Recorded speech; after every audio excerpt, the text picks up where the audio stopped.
ഇന്ന് തന്നെ ഡൗൺലോഡ് ചെയ്യൂ. കാണൂ നിങ്ങളുടെ ഫേവറേറ്റ് ഷോസ്. അടുത്തറിയുമ്പോഴാ ഓരോ മനുഷ്യരും ഓരോ തുരുത്തുകളാണെന്ന് നമ്മൾ തിരിച്ചറിയുന്നത്. അവിടെ എല്ലാവരും ഒറ്റയ്ക്കാ. ഒരു തരത്തിൽ പറഞ്ഞ ഞാനും ഇതുപോലെ തന്നെയാ. ചുറ്റിനും എല്ലാവരും ഉണ്ട്. ഇതിലും മാതാപിതാക്കളുടെ സ്ഥാനത്ത് കനിമൊഴിയും മുരുകനെന്ന് തന്നെയാ.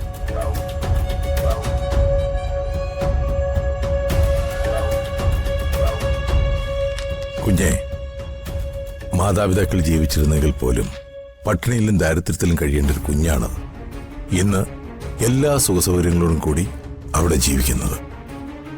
ഇത് ദൈവം ആ കുഞ്ഞിന് വിധിച്ച ഭാഗ്യമാണ്. ദയവ് ചെയ്ത് നിങ്ങളായിട്ട് അത് തട്ടിക്കളയരുത്. നിങ്ങൾ ആരാണെന്നോ നിങ്ങളുടെ ലക്ഷ്യമെന്തെന്നോ ഞാൻ ചോദിക്കുന്നില്ല. പക്ഷെ ഒന്ന് ഞാൻ പറയാം, അതൊരു ഭാഗ്യമുള്ള കുഞ്ഞാണ്. ഇതിൽ കൂടുതലൊന്നും എനിക്ക് പറയാനില്ല. പൊയ്ക്കോളൂ, ഈശ്വരൻ നിങ്ങളെ അനുഗ്രഹിക്കും.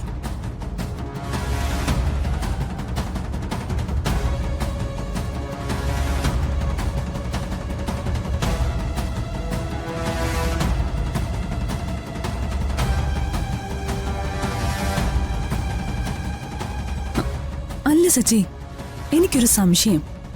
എന്താ? ആ ബർത്ത് സർട്ടിഫിക്കറ്റ് ശരിക്കും ഒറിജിനലാണോ?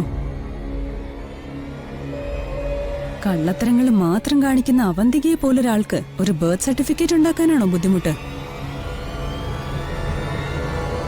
നമുക്കതിന്റെ ഒരു കോപ്പി ചോദിച്ചാലോ? വേണമെങ്കിൽ തെളിവിന് വേണ്ടി അത് ചിപ്പിമോളെ കാണിക്കാമല്ലോ. ഏയ് വേണ്ട, ആ ബർത്ത് സർട്ടിഫിക്കറ്റ് ഇനി ആരും കാണണ്ട. വാ നമുക്ക് പോവാം. വാ.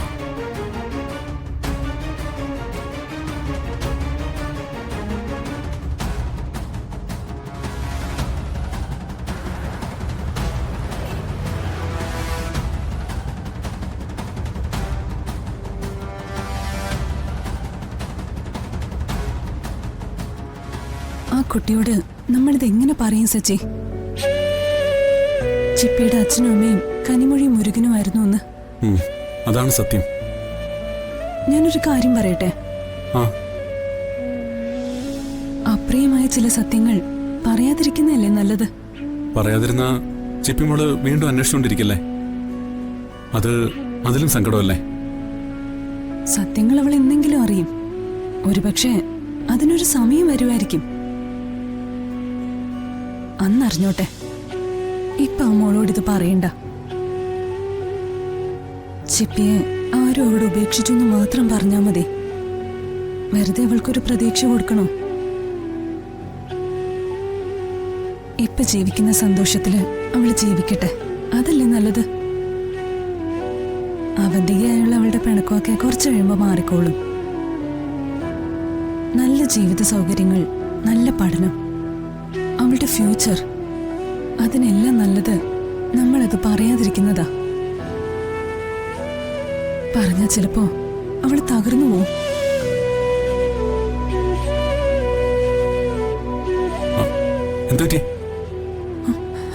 ആ കുട്ടിയുടെ സങ്കടം എനിക്ക് പെട്ടെന്ന് കണക്റ്റായി.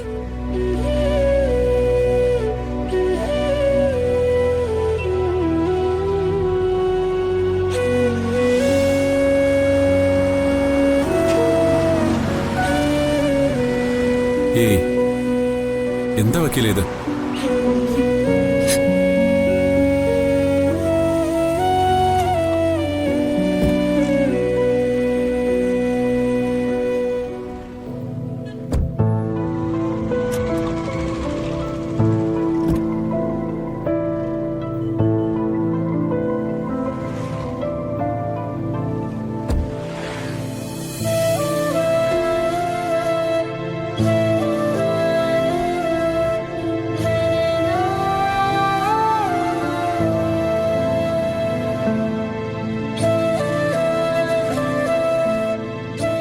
ചിപ്പിമോളോട് നമ്മൾ ഈ കാര്യം പറയുന്നില്ല.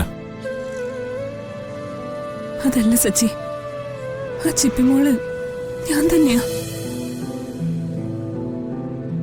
ഞാനൊരു ഓർഫനാ, അനാഥ. ഇതുപോലൊരു ആശ്രമത്തിൽ വളർന്നവൾ. അമ്മയെ കണ്ട ഓർമ്മ എനിക്കില്ല. അച്ഛനും എന്നെ വളർത്തിയത്. പക്ഷെ പെട്ടെന്ന് തന്നെ അച്ഛനും പോയി. അതിനുശേഷമുള്ള ഒറ്റപ്പെടൽ. ബന്ധുക്കൾ ആരും എന്റെ ബാധ്യത ഏറ്റെടുക്കാൻ തയ്യാറായില്ല. അച്ഛൻ ജോലി ചെയ്തിരുന്ന അതേ സിദ്ധാശ്രമത്തില് അവരെന്നെ കൊണ്ടുവിട്ടു.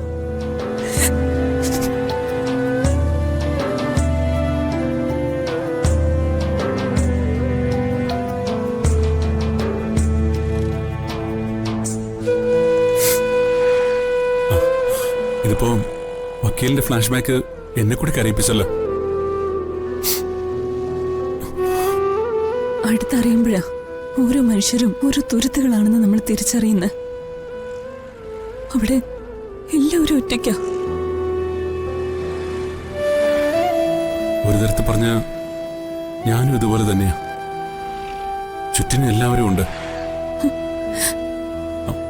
പക്ഷേ കൂടെ ഉണ്ടാവേണ്ടവരൊക്കെ എങ്ങോട്ടോ അകന്നു പോവുകയും ചെയ്തു. ഞാൻ മാത്രം.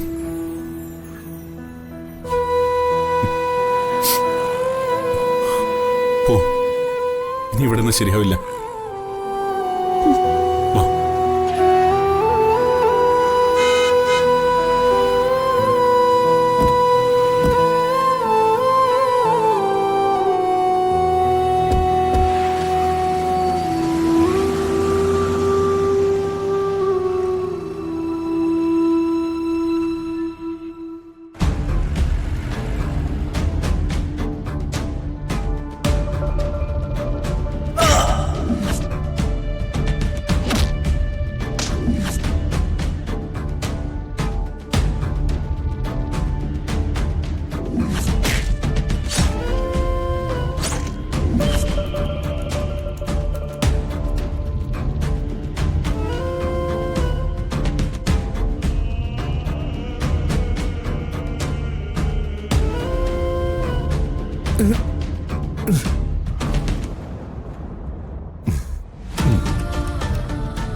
എന്താ, ആരെങ്കിലും കാണണോ?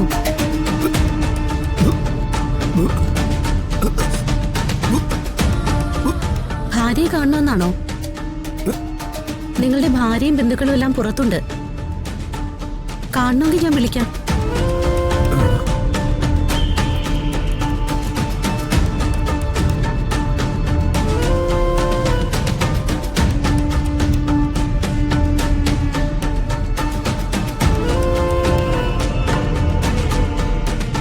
അതെ, പേഷ്യന്റ് കണ്ണു തുറന്നു.